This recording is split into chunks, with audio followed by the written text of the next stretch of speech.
So I got off the KTM 2022 890 Duke R. Awesome bike. Only complaints were that on the highway it was a bit flinty, and getting out here to better roads east of San Diego wasn't as fun as if you had something that was a bit more stable on the highway. So I did miss the S1000 BMW S1000R I used to have, because it was a bit more stable on the highway and just chewed up those miles a little easier. And it just felt a little more capable at higher speeds. So you still had a lot of, just more juice in the tank at higher speeds in the highway to place yourself. It just gave you a more secure feeling. Anyway, the 890 Duke R is damn near a perfect bike for me, but it was just time to move on, to just not miss out on trying something that is a bit more exotic, a bit more crazy. Hence the color choice here. I think it's great. The purple. Indigo, they call it.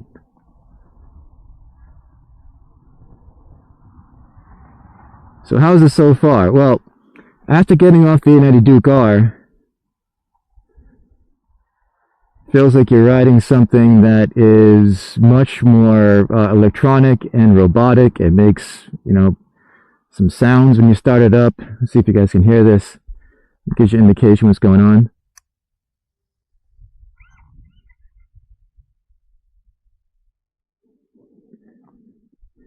Then when you get on it, you can feel, especially coming straight out of the showroom, you can feel all the aids turned up and things keeping you safe. You feel more like you're piloting something as opposed to really controlling something to a finer degree. And it's complete overkill for the short rides around my house where you can't utilize the power or the cornering ability. That's where the 890 Duke R came in.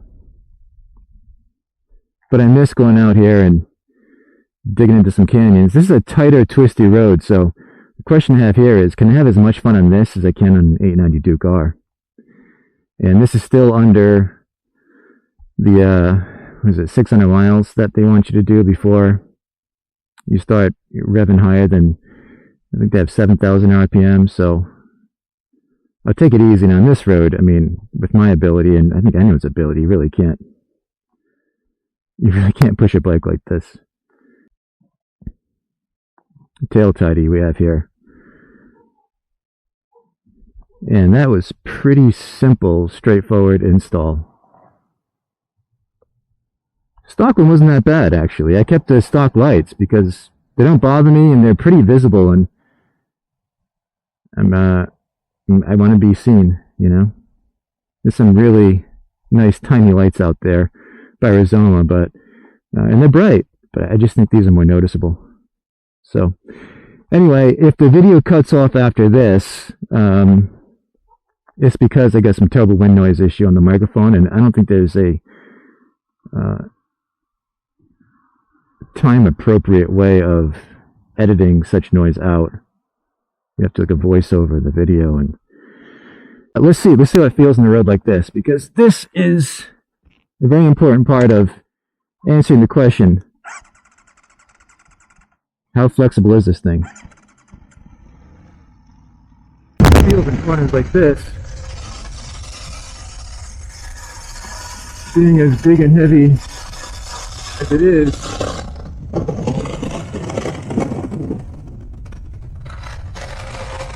Right.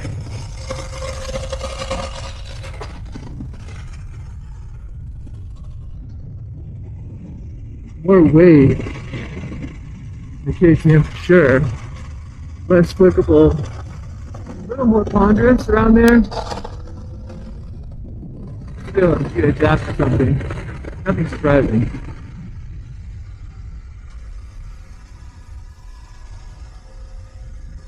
Get used to these corners again. It's been a while.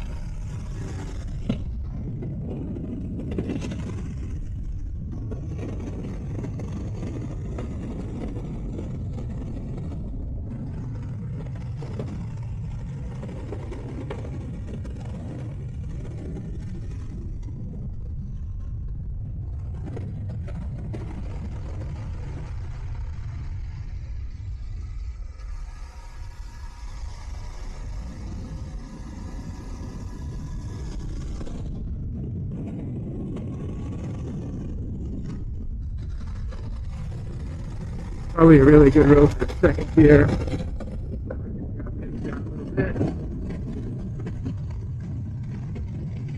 Yeah, definitely more of a handful. I mean, it's not difficult at all.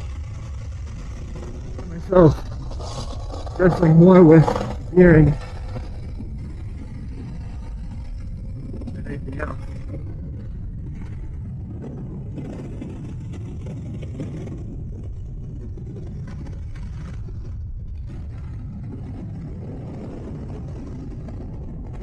So I'm about 190 to 195 pounds without gear, 200 to 205 with it. Yeah. And the stock spring is set up for, ideally, I think 180 pounds max rider.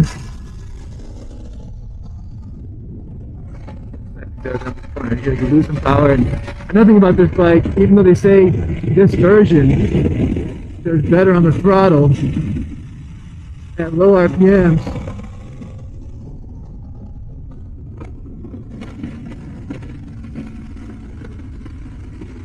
you get below 3,000, you can feel it. It doesn't like it.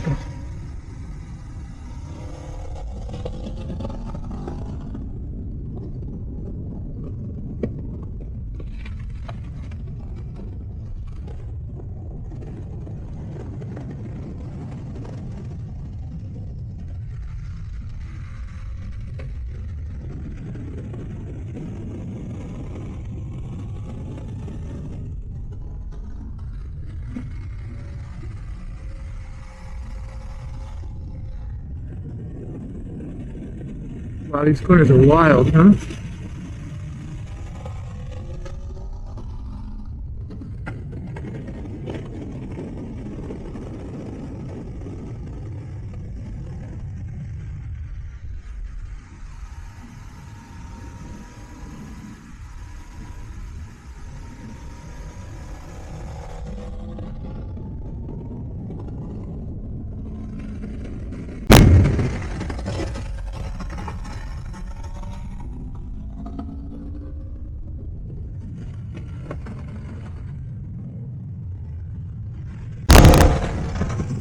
Because these are very slow corners,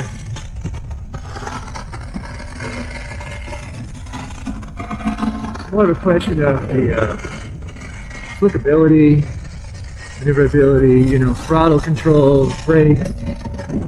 Now the brakes, as most people would say, it doesn't have that super hard bite like you're going to get, or like I had on the S1000R, or the 2015 by the way.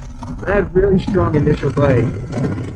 And the 892 car with the Stylema brakes, the big discs, and this lightweight, that thing was just so over-braked, and I liked it.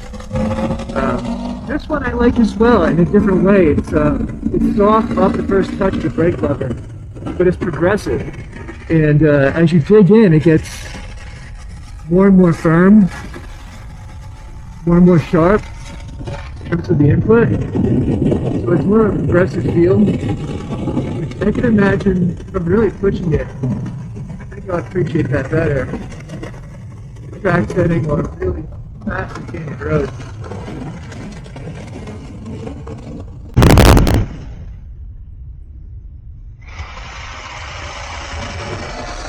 Something happened there.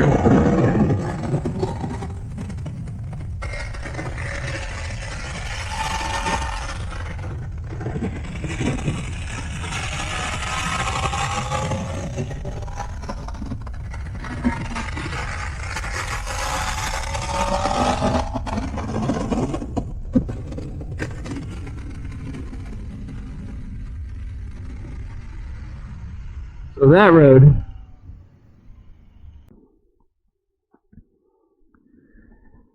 not far from what I thought. Like I said, I was expecting a bit of an overkill, and it is for this road in particular.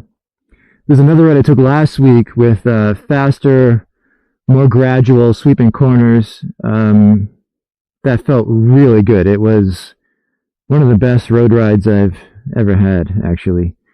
Despite having, you know, no sag set on the rear, being super soft and Still having that limit on the RPMs that I'm trying to obey.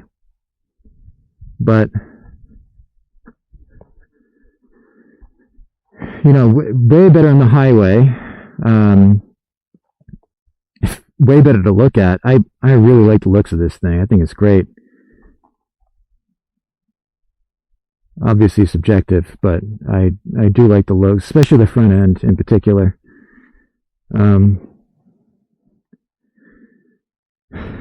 The rear fins are, it's dramatic. That's what I wanted. Something ridiculous. It is absolutely ridiculous.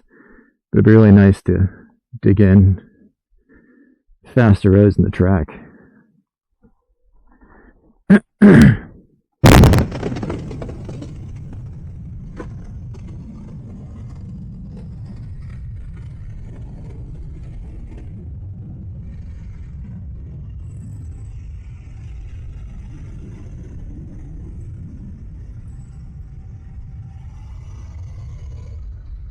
Holy